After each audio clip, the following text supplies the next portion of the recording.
terribly, terribly, terribly difficult to beat Russia. 3 vessels from China, 3 vessels from Russia. But in the end, why are these exercises happening?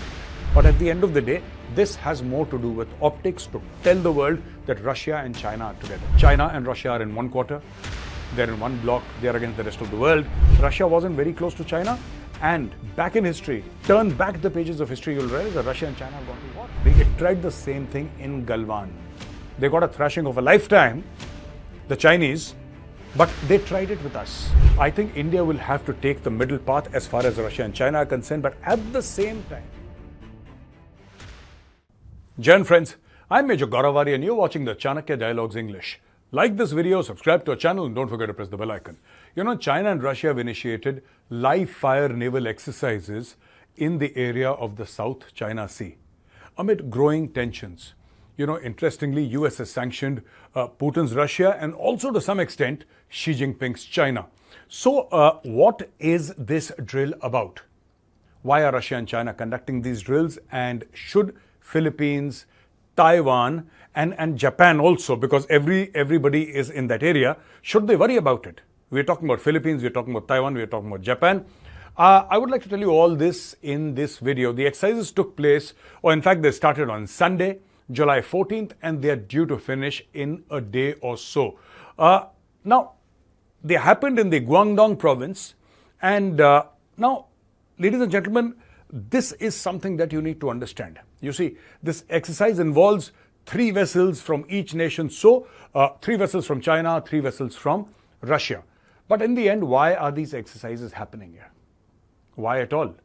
Because, you know, these exercises will involve live fire training. They're going to involve reconnaissance, early warning, search and rescue, air defense exercises, etc. And Russia has also confirmed, you know, the participation of 2 of its warships, the Gromky and the Risky. You know, Gromky means noisy and Risky means surprise in Russian. So in the Maritime Cooperation 2024, in this year with the Chinese counterparts, this is one of the primary exercises that is happening. 6 ships, 3 from each country. And this comes just days after NATO described China as the decisive factor in the Russia-Ukraine war, raising concerns about Beijing and its growing influence. In response, China accused NATO of seeking security at the expense of others and told the alliance not to bring the same chaos to Asia. Russia's mission to the EU said that NATO summit was full of Cold War mentality and hostile rhetoric with clear lies and distortions about China. Now, you know, we'll discuss Philippines and we'll discuss other factors also, ladies and gentlemen. But, you know, why are these 2 nations doing these exercises in the South China Sea? Right? This is about optics. So this is not a very major exercise. Just 6 vessels. You know, given the size of the Chinese Navy, which is per unit the largest Navy in the world, if not the most powerful, it is at least the largest Navy in the world. And we all know about the Russian Navy. It's massive. Right? Now, the Russian Navy and the Chinese Navy get together to do exercises in the South China Sea, but only deploy 3 vessels each, which means a total of 6 vessels. This is not a serious exercise. They might talk about live fire, they might talk about reconnaissance, they might talk about this and that. But at the end of the day, this has more to do with optics to tell the world that Russia and China are together. You see, what has happened is that China has its own reservations. This exercise was not planned. It happened all of a sudden. In the middle of such a war, like the Russia-Ukraine war, which has been going on for such a long time, more than 2 years, can Russia afford to spare its ships, a part of its navy, important vessels, even though there are only 3, for this kind of an exercise with China? And what purpose does this exercise serve? So a lot of people have said that, you know, China and Russia are in one quarter, they're in one block, they're against the rest of the world. Whereas other people feel that, hey, maybe, you know, they can be decoupled. Of course, they are together, but they can be decoupled.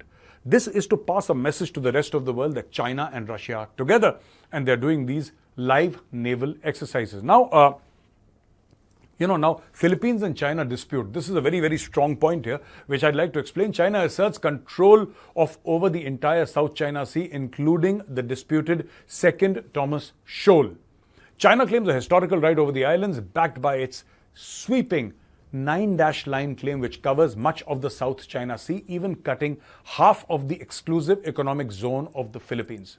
Now, rising tensions have prompted US officials to remind Beijing of their ironclad mutual defense treaty obligations with the Philippines, which means that in case Philippines is directly attacked or is placed by China in an act of war, the United States of America will respond. Here, Russia and China relations are important, and this is a no-limits partnership between Russia and China, which both of them have reiterated, which they declared in 2022 when President Vladimir Putin visited Beijing, shortly before launching an invasion of Ukraine. So, before he launches this invasion of Ukraine in February 2022, he visits Beijing, and then they have this phrase, no-limits partnership.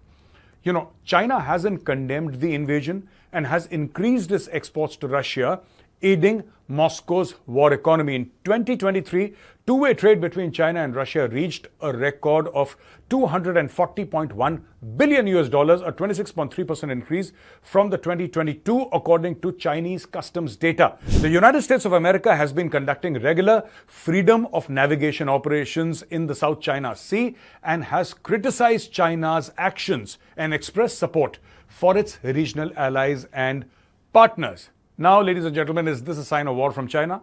Well, let's discuss this. Few days back, China's aircraft carrier Shandong was spotted sailing near the Philippines, and then Taiwan tracked at least 66 Chinese military aircraft near its territory within one day. A Filipino sailor lost a thumb, when the Chinese Coast Guard started brandishing weapons, including sticks, knives, and an axe. They clashed with Philippine naval vessels near a strategic reef in the South China Sea. This is all provocation. This is what China often does. It takes, or what it kind of thinks in its own mind to be a smaller adversary, and then it tries to bully the adversary. It tried the same thing in Galwan. They got a thrashing of a lifetime, the Chinese, but they tried it with us. Then they realized that they couldn't succeed. So now they've decided to pick on smaller prey.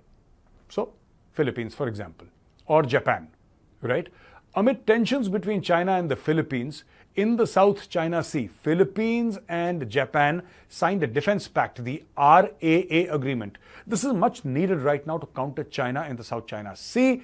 Taiwan, Japan, Philippines, they should ideally come together because all these three countries, they're sick and tired. Their territories are claimed by China. China wishes to take over territories of these countries. I'm talking about Taiwan, I'm talking about Japan, and I'm talking about Philippines. The question is, what should India do considering the Russia-China relations? Very important. Russia has been pushed into China's embrace. Russia wasn't very close to China, and back in history, or if you turn back the pages of history, you'll realize that Russia and China have gone to war. Should India interfere? Right? Now, ladies and gentlemen, the thing is simple. I think India will have to take the middle path as far as Russia and China are concerned, but at the same time, trying to wean away Russia from China. Indian diplomacy will come to the fore, and I think this is possible only when Trump comes to power. The Western world must stop funding Ukraine and giving weapons to Ukraine. At the same time, Russia must withdraw from all the territories that it has seized. You can't do this nowadays. This is illegal. I'm sorry, but this is illegal. You can't enter into a country and say, hey, 25% of your country is ours. Where will they stop? Tomorrow they'll enter Finland. Tomorrow they'll enter Sweden. It's just, Finland is a stone's throw away from Russia. Finland is just right there. Tomorrow the Russian army is massive, right? They'll just roll their tanks into Finland. Good morning, thank you very much. Then what are you going to do? Then what will the world do? So it has to stop. Ukraine is an independent country. You have to recognize the independence of Ukraine, the sovereignty of Ukraine, which is what Russia has violated. But at the same time, anybody in the West who's thinking of actually punishing Russia and saying that, Russia is wrong, therefore we must break up Russia, that's not going to happen. It's not easy. I will not say it's impossible to defeat Russia, but I will say it's terribly, terribly, terribly difficult to beat Russia. The country is just too massive. It just has too much military infrastructure. It just has too much production capability. Russia has more production capability than the entire NATO countries put together. We came to know when we found out that Russia was using or firing literally 10,000 artillery shells every single day, and Ukraine could just manage 2,000 because Ukrainians said NATO is not supplying us. NATO does not have enough manufacturing capability.